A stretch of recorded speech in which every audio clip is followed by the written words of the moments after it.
1995 की वो कहानी माफिया अतीक की। आपको बता दें, पूर्व मुख्यमंत्री मायावती को नहीं फूटी आग, सुहाता था अतीक अहमद। आइए आपको दिखाते हैं मायावती और अतीक की वो अनसुनी कहानी, जिसके अंदर मायावती को फूटी आग भी नहीं सुहाता था अतीक। रक्षण में अपराध का साम्राज्य चलाने वाला अतीक ऐसा सियासी मोहरा था जिसे हर दल ने अपनी जरूरत के हिसाब से सियासत के लिए इस्तेमाल किया।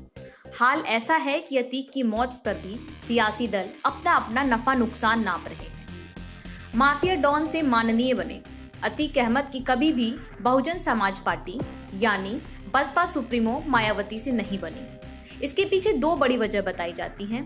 पहली जो वजह है वो पर्दे के पीछे की एक स्याह कहानी है। ये कहानी शुरू होती है 1995 के यूपी पंचायत चुनाव से। उस चुनाव में समाजवादी पार्टी 50 जिलों में से 30 पर जीती थी, लेकिन उसकी सहयोगी और मायावती की पार्टी के हाथ में सिर्फ एक सीट आती है। मायावती को लगा कि सपा और बसपा गठबंधन का फायदा सिर्फ समाजवादी पार्टी को हुआ है और वो ठगी गई है।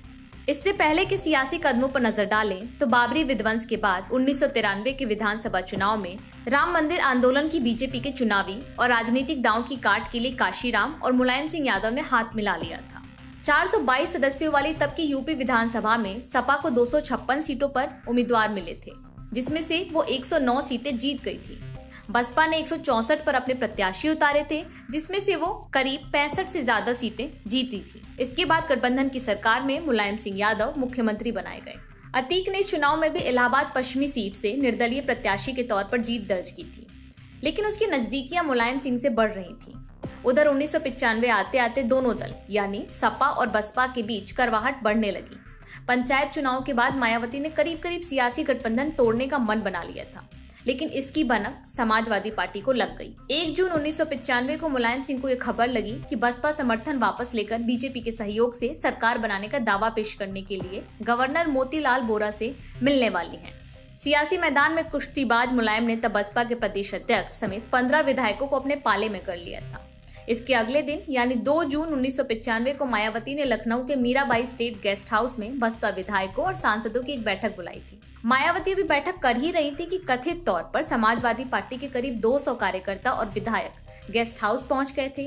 कहा जाता है कि तब उन लोगों ने मायावती को गालियां दी थी, उन्हें मारने की कोशिश की थी। बसपा के कई विधायकों की पिटाई भी की गई थी। तभी मायावती ने वहां से भागकर खुद को एक कमरे में बंद कर लिया था और इसे यूपी की सियासत में कहा जाता है गेस्ट हाउस कांड। अतीक अहमद पर इस कांड में सपा विधायकों के साथ होने का आरोप लगता है। कहा जाता है कि अतीक अहमद तब समाजवादी पार्टी के इशारों पर गेस्ट हाउस पहुंचे थे। यही वजह है कि मायावती ने कभी भी अतीक अहमद को अपने आगे फटकने नहीं दिया और जब वह 2007 में बहुमत के साथ मुख्यमंत्री बनी तो अपनी ही पार्टी के निर्वाचित विधायक राजू पाल की हत्या मामले में अतीक पर कानूनी शिकंजा कसवाया, जिसके बाद अतीक अहमद को सरेंडर करना पड़ा था। हालांकि जैसा कि कहा जाता है कि राजनीति में कुछ भी स्थायी नहीं।